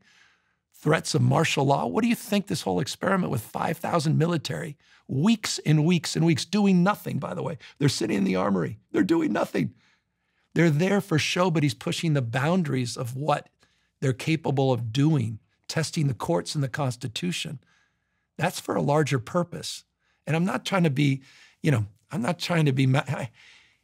may not be intentional purpose yet, but they'll place an opportunity to utilize the lessons learned here today to extend their reach and power tomorrow. And I very much, yes, I worry about our democracy in 3.5 years. And I worry about that election if they maintain their power in the House of Representatives. I'm that deeply concerned, dead serious. On the balance of probability, do you think it's likely Trump will try and stay in office in 2028? On the balance probability, no. No, okay. But I can see a scenario, but not on the balance probability. And that's on the basis of one thing, time of life. Oh, okay. If he was 69, not 79, look, this is the great grift. He did what he never did in the first term. He played in the margins. He was able to take advantage of his brand and his businesses and make a few bucks here and there, but not the money he's making now. I mean, the crypto, everything he's doing. I mean, the kids now selling cell phones, the whole thing, monetizing everything, coming out with new brands and new plans. I mean, he finally is doing what he didn't do the first term. He's president of the United States, but now he's going to make a fortune. So when he's no longer president, he'll have a $400 million plane that has $1 billion of upgrades on it. They'll be donated to the foundation that he can use for the rest of his life, thank you to the Qataris. He will have billions and billions of dollars. He'll make the vast majority of his wealth in just a few years as president of the United States. He will set himself up in that respect. He'll have hundreds and hundreds of millions of dollars of excess campaign cash that he'll be able to use for whatever luxurious lifestyle he ever needs. And I imagine that may satisfy him, as long as he gets his person in to replace him so they can continue that grift going forward. The American people elected him. They said, that's our guy. That's why my party needs to own up to that. And this is existential. We need to do better, and we need to, that's correct. Are you faithful, hopeful that the Democratic Party are going to wake up in time to field a serious campaign that can compete with that very sort of dominant prevailing narrative? Well, I think it starts yesterday. It's not about the guy or gal on the white horse to come save the day. It's not about 2028. It's about the midterms, which we just talked about. It's also about what happens between now and the midterms. It's about the rule of law. It's about courts. It's about governors. It's about states. It's about mayors. It's about we the people, citizens. I mean, look, I was inspired in the No Kings Day. I mean, you guys know a little bit about Kings. I mean, the No Kings Day, 5 million people showed up on Trump's birthday. That gave me hope. Which was a sort of a protest against authoritarianism? Yeah, it was, look, it was Justice Brandeis said, in a democracy, the most important office is not office of president, governor, mayor, office of citizen. You're an entrepreneur. How do you think your party have done with appealing to entrepreneurs? Terribly. Obviously, you preside over San Francisco, which is globally we think of as the center point of innovation and technology. Terrible. But I think the perception is that the Democratic Party don't like entrepreneurs, and the Republicans, it's the home of entrepreneurship. In fact, all of my friends that are entrepreneurs, if they were being honest in private, they would say that they lean towards the Republican Party as it relates to entrepreneurship. It's amazing. But it's interesting. Since 1989, the end of the Cold War, yeah, in the United States of America, there's been 52 million jobs created. There have been 3 Republican administrations, 3 Democratic administrations. So it's fair to say, how'd we do? Republican administrations, Democratic administrations. Since 1989, the end of the Cold War to the end of last year, 52 million jobs. And you'd say, well, it's maybe 50-50, maybe Republicans on the basis of your entrepreneur friends. Republicans probably did 60% of those jobs were created. Well, 50 of the 52 million were created under Democratic administrations. 1.9 million jobs created during Republican administrations. You look at the last 3 Republican presidents, they have one thing in common: recessions. During the last administration under Joe Biden, created 16.6 million jobs. And I know a lot of those were COVID jobs, but he blew past that after 18 months. He created 8 times more jobs than the last 3 Republican administrations combined. But this economy does better. Job creation thrives during Democratic administrations, but perception is exactly what you said. Yes. So you gave me the logic. I know. But the brain isn't orientated towards logic. It's narrative. Where's the economy in this country? Why are we the 4th largest economy in the world? We have 4 of the top 7 market cap companies in the world. NVIDIA just came with a $4 trillion market cap. We dominate 32 of the top 50 AI companies are right here in California. We dominate in every key industry. We're the biggest manufacturing state. We dominate, name an industry, California dominates. So why are entrepreneurs so pissed pissed off? off? State. Why are entrepreneurs in your state pissed off? 71% of the GDP in this country are blue metro counties. Elon left. He went to Texas. He left and came right back. Where's Grok? Where's his R&D headquarters, world headquarters? Where are the vast majority of his jobs for SpaceX and Tesla? He did that because he wanted to make a buck so he can avoid capital gains and avoid income tax as he cashes out on 20 years of largesse by the taxpayers in California that created a regulatory environment that created the industry because of our vehicle emission standards and subsidized that industry with billions and billions of dollars of taxpayer money to make Elon rich. And then he turned his back so he didn't have to pay capital gains. Do you know what I think? And by the way, he's back. All his AI, where's all his AI? It's in California. Where are all of his research and development folks? All in California. Everything you said might be true. And I don't know the details of it, so I can't comment on that. But again, perception. I know. Come back to perception. I agree. When over in the UK, when I watch the Democratic Party attacking these really successful individuals. I hate that. And Biden attacking Elon Musk. Look, I'm not going to go into the details of Elon Musk's and his imperfections. Elon's and other things. unique in that Elon's, respect. right? He makes it easy to attack. Both parties are doing But let's just try and hit this point, which is the Democratic Party tend to be the ones who are criticizing the world's most successful people. I agree. And saying that they're this and this, and never pausing to say, actually, they did something good as well. And it's the lack of nuance for me where I go, I can't trust that these people are just pure evil.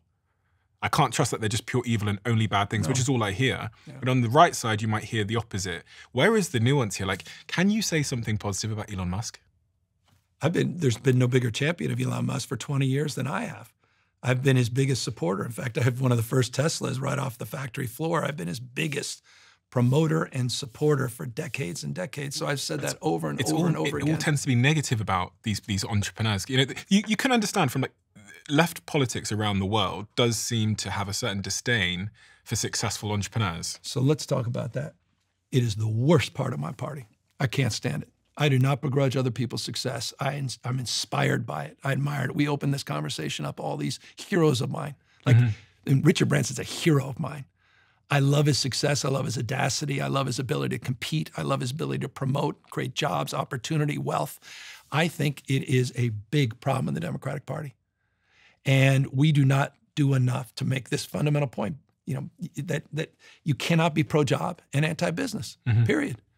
And we need to say that, and we need to demonstrate that. Look, it drove me crazy. Half my friends were up there, like maybe not even half, a lot more than half, were up there with Donald Trump when he got sworn in. And the symbolism of that was he's got the back, and they have his back, of entrepreneurs and dream makers in this country. Yeah. And I thought, Jesus, I mean, just that alone, where the hell was my party? Why are we making a case for entrepreneurs and business leaders? Do you respect Elon? I've long respected him, but he's changed in the last 7, 8 years. He just has. And I say that with so many mutual friends, universally saying that. In fact, I was one of the last to come around. I'm like, no, he's all right. Even after he left, quote unquote, Tesla left, which they never did. They didn't change, they didn't move a job. They just changed the corporate headquarters. He came back a few months later. You can go online and you can see a press conference I had when he moved his world R&D headquarters back to California. And I praised Elon. And that wasn't that long ago. That was after, quote unquote, he left the state of California. But he's different now. Something's changed. And now, of course, that's been exposed across the spectrum. It's not just from a prism of left and right. But I've long admired him. He created this entire market. And he's 100% right about this big, beautiful bill. He's 100% right that we're doubling down on stupid and we're investing in the past as the rest of the world is leaping forward.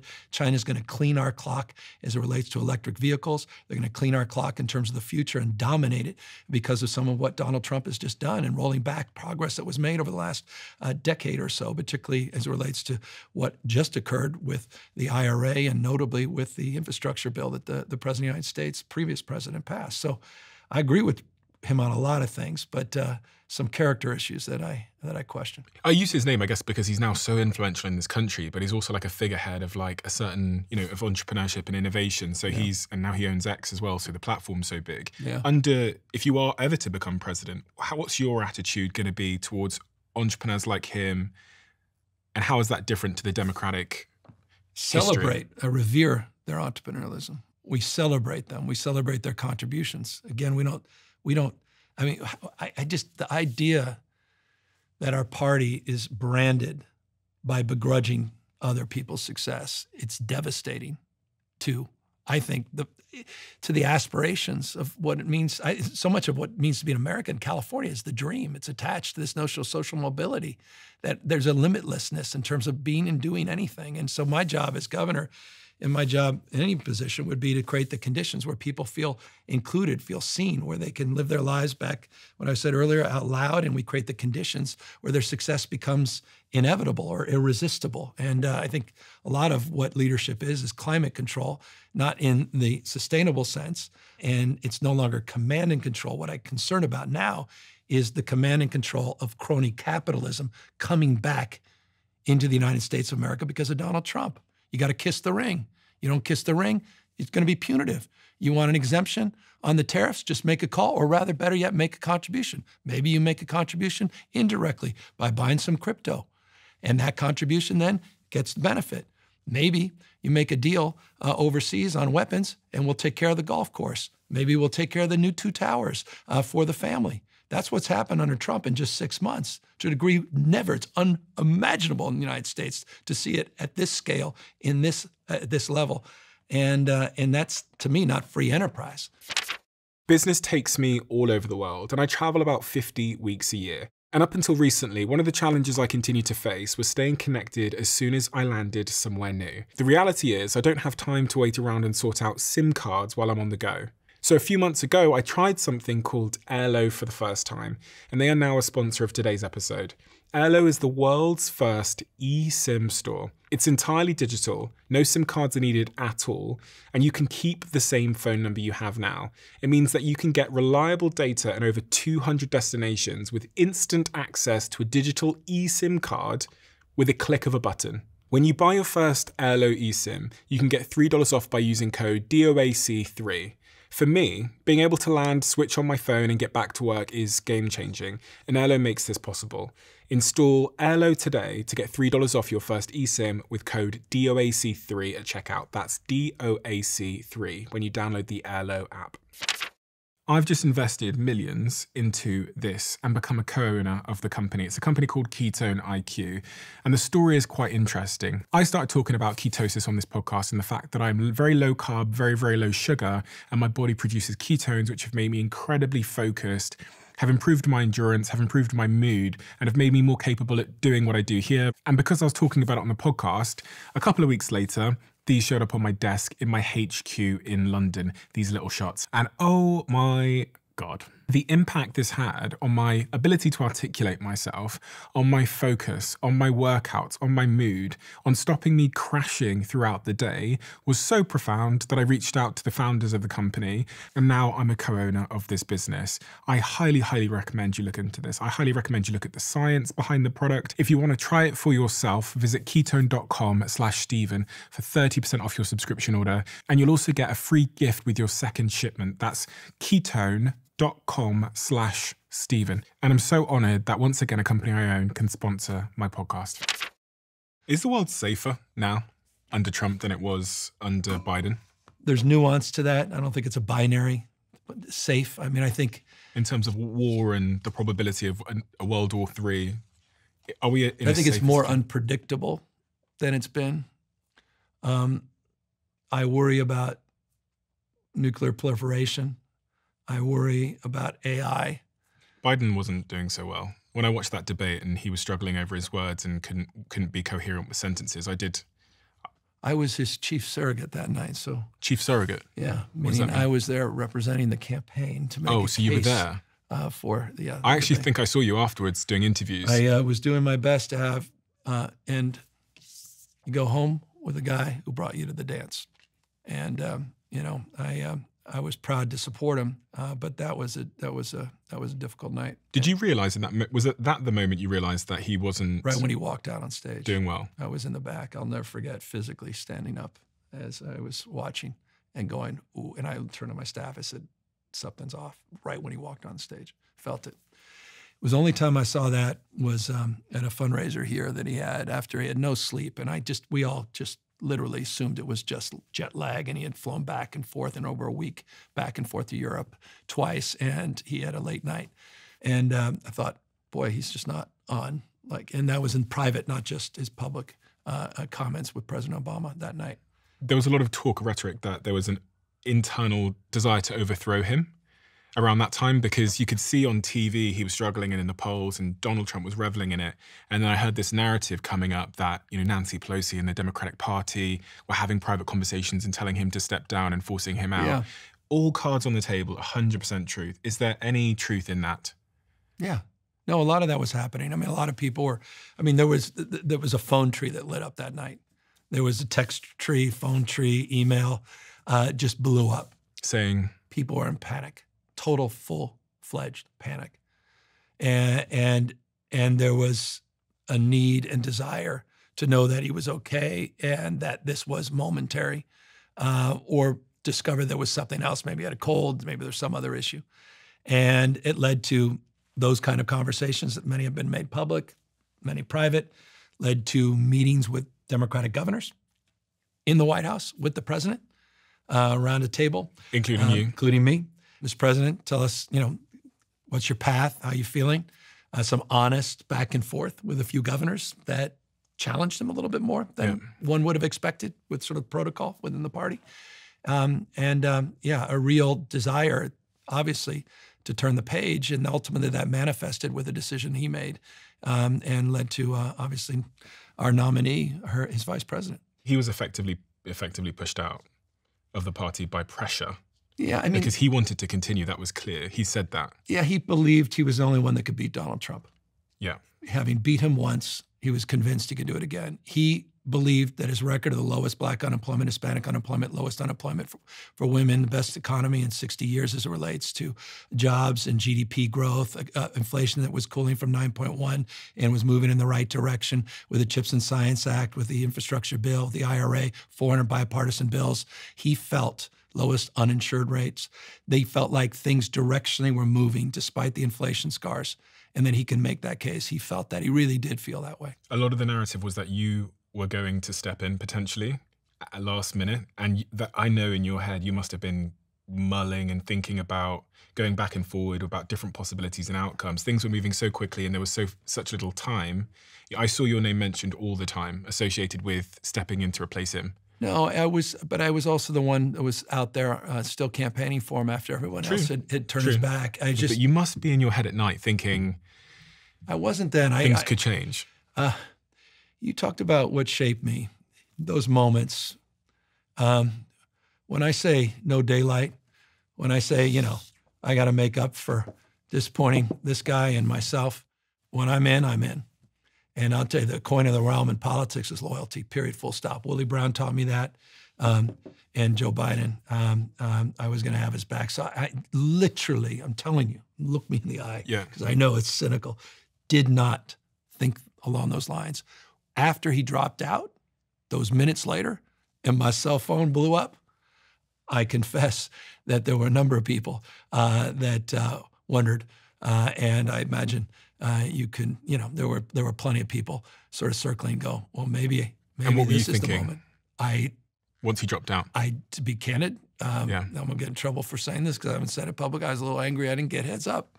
You didn't get a heads up that I he was was just dropping giving out? me like a text, 2 minutes, because I was embarrassed. I was sitting with a group of people. I was like, my phone rang. I was like, wow. So my first reaction, honestly, was like, geez, man, all this stuff I did for this guy, and not even a heads up. And first missed call, true story. I didn't even know it was an unknown number. I didn't even look at it for about 6 hours, and it was Kamala. Kamala? She already made the call to me. Saying what? Just a voicemail. Love to talk. So about what? Well, she was running. So it's, and a few hours later, I put out a press release supporting her candidacy. What should the Democratic Party have done with the wisdom of hindsight in that moment instead of just putting Kamala straight in? All geniuses in hindsight. I don't know what you could have possibly done with just such a short runway. You had the vice president of the United States. You had the apparatus that was built within the party. You had the legal ability for her, because it was the Biden-Harris campaign, to transfer a lot of that. Yeah. You had little time. You would have opened up to a circular firing squad. But it didn't work. As it relates to the party. In hindsight, it didn't work.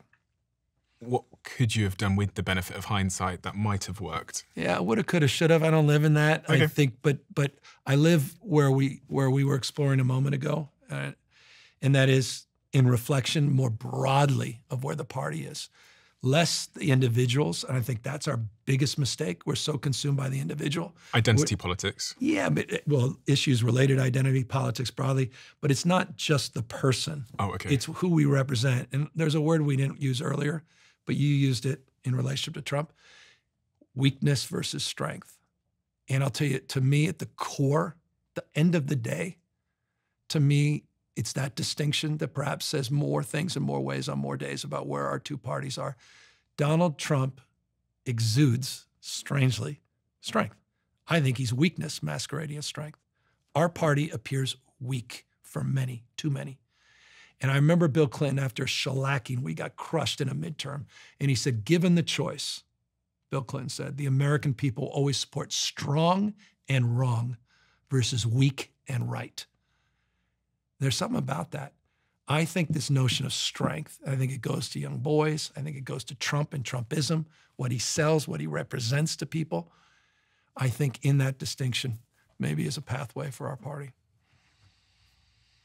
And my last question before I get to the book, which is the question left by our last guest, is there's a high probability, which you know, I'm aware of, that I'm sat with the future president of the United States. There's a probability, you know, even if it's a 1% probability, it's an extraordinary opportunity to ask these questions. I'll give you 1%. Yeah, even if it's a 1%, but I looked at the odds before I walked out, so I know it's higher. Under you, if I took that Men in Black little pen thing that erases memory, and I erase my memory of the Democratic Party, and I erase the memory of the Democratic Party for all of my audience watching, and you have a clean slate to redefine that party, and we don't remember or we don't reflect on the past, and that party is coming up in 2028 against the Republican MAGA-centric party, maybe led by J.D. Vance. What is that proposition? I'm a young man, but not just for young men, for everybody. What is the proposition you're putting forward? What does it sound like? And I don't want any of the political stuff. No. What does it sound like? Look, and you can appreciate, I hope, that I don't have the kind of answer that's worthy of that question, because it's a spectacular question. Yeah. And it's fundamentally the question that needs to be answered by whoever is running for president of the United States. And it needs to be done so congruently. It can't be, to your point, bullshit. It can't be a poll-tested focus group, bunch of words and pablum. What does your heart say? You have to feel it. In so many respects, what we just ended on, I think this notion of the dream, I think this notion of I think there's something about why we're together that is sort of that the intersection of entrepreneurialism, aspiration, inspiration, growth, opportunity, inclusion, that begins to answer and flesh out, or create an answer that fleshes out. And it's in that space that I'm consumed. I'm consumed by contribution and service, this notion of service, communitarianism, this notion that we're all better off, and we're all better off. I think public service should be a requirement, national service. But it's in that space that ultimately I think an answer will emerge. And there's lots of, it's funny because politics, more and more I've learned about it, is this battle between like rationality and logic, and then just emotion and perception, I guess. Exactly right. So you talked about some of the great things the Democratic Party have done, but it's crazy how the headlines will be dominated by some issue around quote unquote woke ideology. 100%. And it almost becomes the case that people care, they're more emotionally compelled by this idea that their kids in schools are being taught something 100%. that is corrupting their mind versus how the economy is doing or jobs. I know, and and I think we struggled to recognize that. How do you recognize that? They were shape-shifting CRT, ESG, DAI, any of them with 3 letters. I mean, we were on our heels. We were on the receiving end of all this. We're constantly on the defense. I love what President Obama just said. He said, we got to get more aggressive, get on the offense. I've been saying this for years. What does that mean? Meaning we've got to shape the narrative. Illusion rules, facts don't matter. You've got these propaganda networks weaponizing grievance 24/7, and we're constantly responding to these culture wars. And let me be specific on that. I think the governor of Utah said it best: never has so much attention been focused on so few, as it relates to the issue of trans athletes. He's 100% right. But there's also truism, and it's part of being in business. You're nothing but a mirror of your consistent thoughts. Whatever you focus on, you're going to find more of. And so if 24/7, that's all that's coming from you, California this, California crack up, everyone's leaving, worst place to do, but everything else, you start to believe it. You starts to shape your conversation. And then you start finding proof points. Oh, there's an homeless encampment. Oh, I just read about this crime down at the Walmart.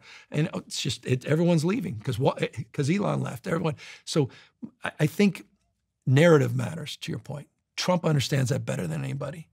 He repeats things over in the vernacular of my buddy Marshawn Lynch, and over and over and over and over and over and over again. So I think flooding the zone in that respect, you are a master at it. I mean, dealing with Jesus, seriously. I mean, of all people, should hire you, my friend, that understand data and analytics, communication, how to target, broader message, values. brand strength, and how to sell. You got to sell. I mean, we're sitting there talking about the Chips and Science Act. No one knows what the hell you're even talking about. We didn't sell what we were delivering. I think we have to rebrand it. Yeah, and it's also, look, part of the answer to the question you asked earlier is also, Ezra Klein and others talk about, but abundance mindset. We've had this scarcity mindset, this sort of zero-sum mindset. And as an entrepreneur, you don't have like scarcity mindset. And I think as part of the brand building of our party, it's not just in terms of housing and issues related to what Ezra speaks in terms of abundance mindset, but it's that growth abundance mindset. And I think that's part of when I talk about the dream. I'm also saying this, by the way, from the prison that no other governor can lay claim. You have the American dream and you have the California dream. There's no other state that's attached to a dream. And I think there's something evocative in that, because that inspires a journey that we can be on, a journey that we can go on together. And so I'm captured by the vernacular of the 60s. And Bobby Kennedy was my political hero, Sarge Shriver and Kennedy. Everything about that, solving for ignorance and poverty and disease, and this notion of going on a journey together. That was what the moon was all about. And we can see ourselves on that journey. Right now, is the blue versus the red team. This is a war within in this country. And I think whoever runs in the next 4 years or 3 years, it's about stitching this back together and going on a journey together. Because as I say all the time, divorce is not an option. There's just two other things that sprung to mind as you're talking is, I've always wondered in California, specifically in LA, I told you I moved here, just moved into my place yesterday, in fact. I was in a CVS, I think it was, and I was trying to get some toothpaste. Horrible, right? Yeah, I couldn't believe it. I said to the team, this was like 6 months ago, I was like, I went to a CVS to get some toothpaste, and I got to the toothpaste and it's in a cage. Wow. And I said to the lady there, I was like, why is the toothpaste in a cage? And she goes, look. And she points down the aisle, and there was a gentleman, a homeless gentleman, who was stuffing things in his sock. Yeah. And I thought, fucking hell, like, if I look over there, there's these mansions in the hills. And if I'm in the CVS, the toothpaste's in a cage because the homeless people are stuffing things into their socks. Yeah. Is that fixable? Yes. And what caused it? Well, and now you're dealing with larger systemic issues that go back decades and decades, and the have-nots, and that goes to drug addiction. And the broader, I mean, the specific issues around homelessness, and that gets to deeper issues about mental health, behavioral health issues, affordability, housing crisis. But look, is it fixable? Yes, by definition. Why does no one fix it?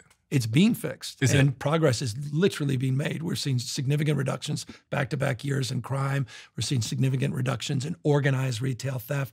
We're seeing significant reductions, including just here in LA. They announced 17.5% decline over 2 years in the number of people out in the streets and sidewalks and unsheltered homeless. That was literally announced yesterday by the mayor. So there is progress in all these cases. So absolutely, you're getting more radical on this point as well, because I saw the announcement you made, and I watched very closely a couple of years ago when you announced that you're going to have to get these encampments off the street. Well, I'm done with it. It's exhausting. Clean them up. It's the job of a mayor. My job as mayor, former mayor of San Francisco. Do your job. Clean them up. Get people off the street. There's stepping over people on the streets and sidewalks is not compassion. And so we have flooded the zones in terms of support and resources. Now it's about performance. I have the great honour of working with Prince William in the UK on a homelessness initiative, so I know the complexities of it. Yeah. And some people think of it as just a housing issue, but having spent time with people at risk of homelessness, I know it's a confidence issue, it's a mental health issue, it's a jobs issue, it's a pathways into employment issue. It's a very, very complicated issue. So that's actually blown my mind, Homewood's have, in terms of... I mean, I say it all the time, shelter solves sleep. Housing and supportive services solve homelessness. You've got to deal with the underlying reasons people are out in the streets and sidewalks in the first place. And so it's about this comprehensive integration of care, whole person care as we describe it. We've just gone through the most significant mental health reforms in U.S. history. We have flooded the zone with more support, 26,000 new units of behavioral health housing. We are producing and procuring in the state of California in real time with zoning reforms so we can cite them, workforce development reforms, and we're reorganizing the integration around mental health in the silos and people with drug and alcohol addictions and the integration. And this is the source to me of so much of my real passion in terms of my day job. And you're going to see real progress in the state. Well, I did do some research beforehand, and I can see that there's some really significant actions taken, and they are nuanced and complex in their solutions. So that's very, very encouraging. And it's encouraging to meet someone who understands the complexities of this problem, because actually the narrative that will win out in an election cycle is going to be emotional, it's going to be simple. And so I think everybody should look out for emotional and simple answers and exclude them whenever you hear them. Last question before I ask you this one is, all the headlines at the moment are about Jeffrey Epstein. And the way that that's been handled really is the thing that I find so fascinating, because on the way into the presidential office and into those big roles, there were certain promises made about the Epstein files and it would be released. And if you vote for me, then I will release these files. And now there's nothing to see. Yeah. What happened there? Well, they lied. They lied to you then, or they're lying to you now, period. Someone lied about this. They dangled this in order to get votes. And they lied to people. They used people. And someone needs to be held to account. And look, I could be cynical about it. I could be very political about it and say it's interesting when we brought up Elon, when Elon Musk tweets something out saying Trump's on the list, and a few days later, there is no list. You can be cynical about that. It leads to some open-ended questions. What would you have done if you were Trump in that situation? So say that you'd been elected and the public are demanding to see this list. What would you have done? Well, one thing is obvious. I know Pam Bondi well, the Attorney General. We've known each other over the years. She doesn't move without Trump. If she's fired, she's the fall person, because there's no question she was directed by Trump to say what she said. She would not have, period, full stop, done something independent of the president on the Epstein files. So Trump is the person that's... So one has to acknowledge that. So then it begs additional questions. Why was she told not to release the files unless, A, there's no files, and they made it up the entire damn time, just like they made up Obama's birth certificate, just like they make up most things, most days, my humble position. I think that's very plausible. It could be very simple. It could be as simple as that. They started the conspiracy and now... up. They started, they're covering their ass, and they're just like, shit, we got caught. We use this, we sort of squeezed this out. We got everything we needed. We're in power. Or it's more insidious than that. And look, the one thing is just not even, it's just simple truth. Epstein and Trump were close. They were. It wasn't just a few photographs. They were close. That's a fact. Sorry, Donald. Just a fact. So look, I get why this outrages folks. I think it's interesting. It's outraged some of the core base. I enjoy the hell out of it. I spoke, that was my private voice out loud as a Democrat. And and I hope our party gins this up much more, as they would. If you get into office, people are going to say, release the list. I mean, if there's they're going to say, commit to release the list or what? Yeah. Unless there's some national security secret here or something. And I know that leads to speculation about Mossad and other speculation about, was he on the foreign intelligence list, and is there real implications to our national security? Why did he make all his money? I mean, I've got enough problems with homelessness and housing in California, worry about Jeffrey Epstein. But hey, they created this mess. Now they got to clean it up. Governor, we have a closing tradition on this podcast where the last guest leaves a question for the next guest, not knowing who they're leaving it for. Ooh, good. And the question left for you is... What is it?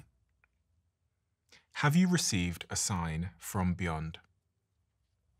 A sign? That's good. In the spirit of Epstein and sort of conspiracies, I immediately go to, yeah, look, I don't know about that, but there's a spiritual aspect to me, meaning I'm a person of faith. I grew up in the church, went to a Jesuit university, quote the Bible often, many parts, one body. So I feel that connection to something bigger than myself, if for no other reason than I'm desperate for it. The person who wrote the question, I'll tell you, to give you a little bit of a clue, they're referring to a late loved one that passed away. More specific? Yes. Fascinating. I've never, you feel people's presence when you hear a song.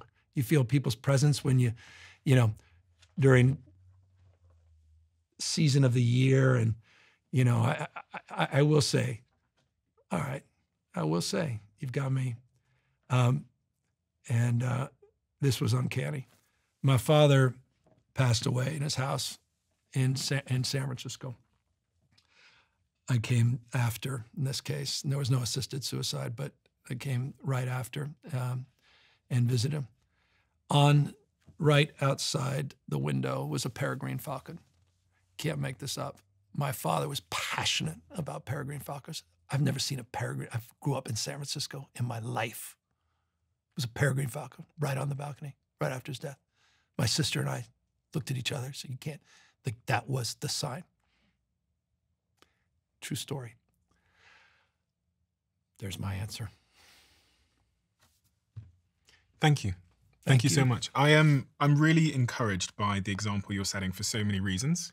And one of the biggest reasons that I'm super encouraged by the example you're setting is because you're doing what I've wished for so long, so many people in your position, in your political position would do, which is to speak to the other side, but also to get out there and to have conversations like this in this new medium of podcasting that is unfiltered, uncensored, and is long form. And I always longed to see that from the Democratic Party, but they've hidden behind PR and sanitized messaging for so long, and you're bucking the trend. I was so happy when you sat down with Charlie Kirk, because those are the conversations I want to see. And actually, you being in the same room made me both realize that there's a lot you have in common, and also allowed me to compare the fundamental differences in person. But also,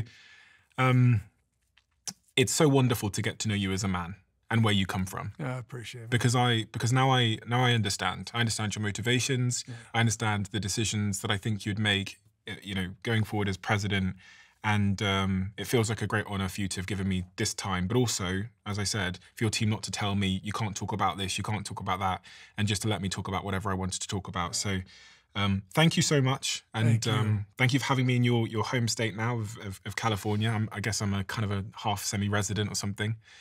And I'm going to be watching with much curiosity to see how it plays out, and you present a new vision for America. I highly recommend everybody goes and checks out your podcast as well. I'm going to link it on the screen and below.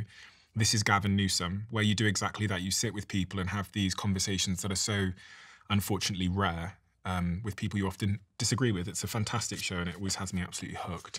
And your book here as well I'm going to recommend, because it really shaped how I think about your philosophy. It's called Citizenville, How to Take the Town Square Digital and Reinvent Government, which talks a lot about social media and the role it plays. Thank you so much, Gavin. It's been an honor. My honor. Thank you so much. Really grateful. Thank you so much for the time. Appreciate it. This has always blown my mind a little bit. 53% of you that listen to this show regularly haven't yet subscribed to this show. So could I ask you for a favor? If you like the show and you like what we do here and you want to support us, the free, simple way that you can do just that is by hitting the subscribe button. And my commitment to you is, if you do that, then I'll do everything in my power, me and my team, to make sure that this show is better for you every single week. We'll listen to your feedback, we'll find the guests that you want me to speak to, and we'll continue to do what we do. Thank you so much.